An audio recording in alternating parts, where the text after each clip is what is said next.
to nerd out about like well-designed stuff, things that work really well and things that work really well together.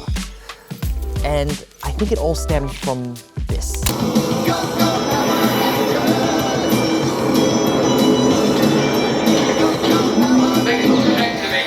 Now, what does the Power Rangers Megazord have anything to do with the Peak Design Travel 2-in-1 backpack? Well, for someone who works with a camera for a living, I almost always need my camera. Keyword is almost. Some days I have a full camera kit, other days I just want to bring the essentials. So I need a camera bag system that adapts to my everyday needs. Enter the Peak Design 2-in-1.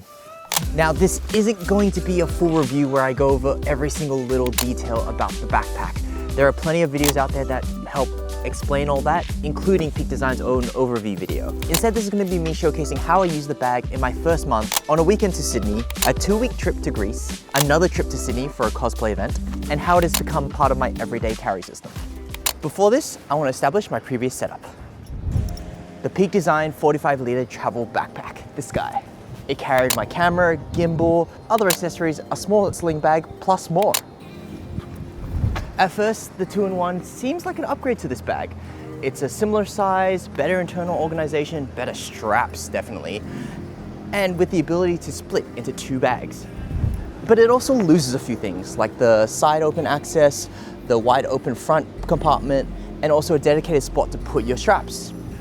And that the 2-in-1 actually sits in a weird spot, capacity-wise. With the 45-litre, you can compress it down to a 30-litre, like this, or a 35. Where with the 2-in-1, you're kind of stuck with it in its 40-litre combined mode, or split it into separate bags with 16 and 34 litres separately.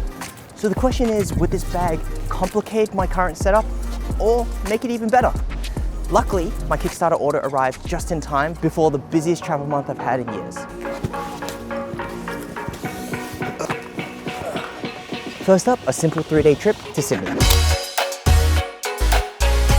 No GH6, no checked luggage, just my clothes, toiletries, some tech gear, my SX70, and my Pocket 3, because I still want to record some stuff. The 2-in-1 absolutely nailed this trip. Base bag stayed at the hotel, keeping my clothes and bigger items safe, while the day bag went out with me on various hikes and things, carrying little stuff and things here and there that I needed throughout the day. And because I arrived late on the first day, I ended up having to carry my whole bag for most of the first morning. And honestly, this wasn't too different from carrying my original travel backpack in its like 35-litre compressed state.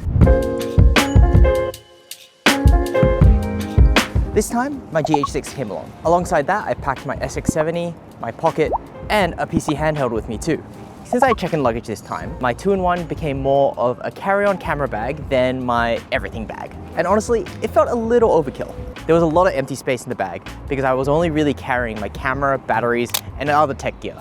The extra room did come in handy for things like souvenirs and jackets and things, but I definitely noticed the bag was larger than I actually needed it to be for this trip. This is where the original travel backpack would have come in handy because I can compress it down to a smaller shape.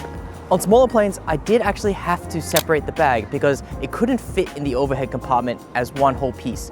But separated, it worked really well as the carry-on and personal item combo. Once I arrived though in Greece, things started to make a little bit more sense. For the first part of the tour, where we were just doing land tours on a bus, it was kind of a bit inconvenient because I was carrying both the day pack and the base pack separately. And so I had to kind of like leave the base pack in the bus. The base pack is great for like mobile workstation type thing, but it's not great if you're traveling every day, I find. At least for this particular tour, where we were just kind of like consistently always traveling. Now that we're on the cruise though, the base pack basically just stays in this room and I take whatever day pack I would take, whether it is my sling, my alpaca modular sling, or if it's the day pack that comes with the 2-in-1. It really depends on what setup I want to use. So I would use the alpaca modular sling for like smaller setups where I just want the power bank, my Pocket 3, and that's essentially it. If I want to bring my camera along or my Polaroid camera, I'll either bring the Peter McKinnon camera cube pack or the 2-in-1 day pack where I can put my Polaroid in there and just kind of take it around for the day. So yeah. I tried using the day pack as like a camera bag, but without extra padding, the GH6 didn't feel fully secure.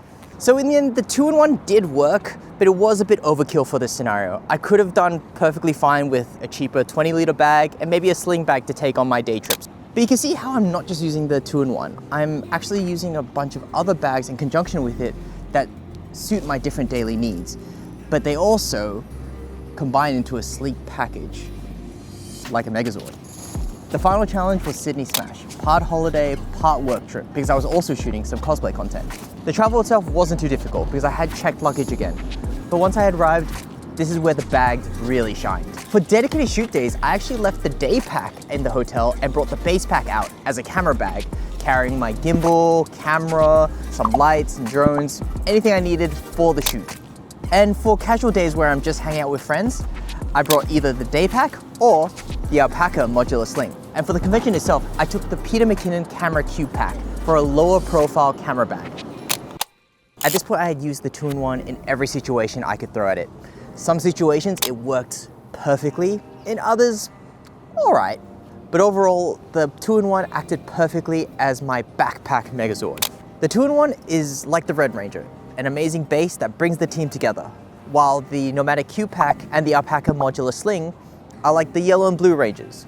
Amazing support. The day pack from the 2-in-1 is great for those days where I don't want to bring a heavy duty camera, but still want to carry a few things. The base pack, on the other hand, works great as a camera backpack, but also as a way to store clothes while I'm out for the day. The modular sling is for those days where I want to be super minimalistic and carry very little, but the Cube Pack is when I want to bring my camera, but still want to keep a lower profile.